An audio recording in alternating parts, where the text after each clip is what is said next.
lumbar degenerative disc disease ခါရိုးစစ်များကြားရှိ disc ပြားများယိုယွင်းပျက်စီးခြင်းယောဂကတစ်ခါတည်းမှာခါအောက်ပိုင်းနာကျင်ခြင်းဒါမှမဟုတ် disc ပြားကိုထိခိုက်သွားတဲ့အခါမှာခံစားရတဲ့နာကျင်မှုမျိုးကိုဆိုလိုတာဖြစ်ပါတယ်။ခါရိုးစစ် disc ပြား lumbar spinal disc ဆိုတာကလှုပ်ရှားမှုပြုလုပ်တဲ့အခါမှာကြောရိုးစစ်တွေကြားမှာကိုယ်လေးချိန်ဖိအားနဲ့လှုပ်ရှားမှုတန်ကိုကာကွယ်ပေးပြီးမှန်ကန်စွာနဲ့တည်ငြိမ်စွာလှုပ်ရှားနိုင်ဖို့ဆောင်ရွက်ပေးတာပဲဖြစ်ပါတယ်။ disc ပြားရဲ့အပြင်ဘက်မှာ annular fibrosis လို့ခေါ်တဲ့တက်မာတဲ့အမြင်လေးတွေရှိပြီးတော့၎င်းရဲ့အတွင်းပိုင်းမှာတော့ nuclear pulposus လို့ခေါ်တဲ့ jelly ပုံစံအနှစ်လေးတွေရှိပါတယ်။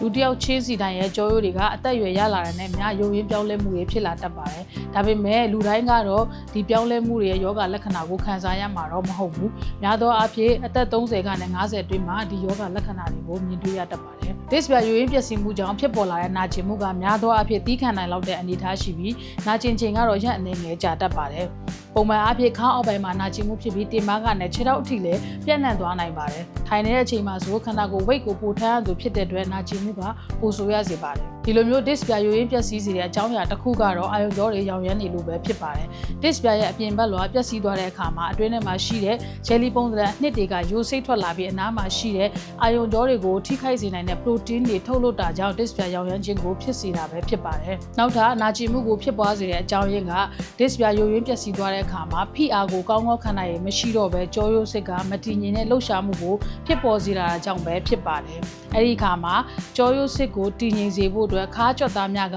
တောက်တင်းပြီးနာကျင်မှုကိုဖြစ်ပွားစေတာပဲဖြစ်ပါတယ်။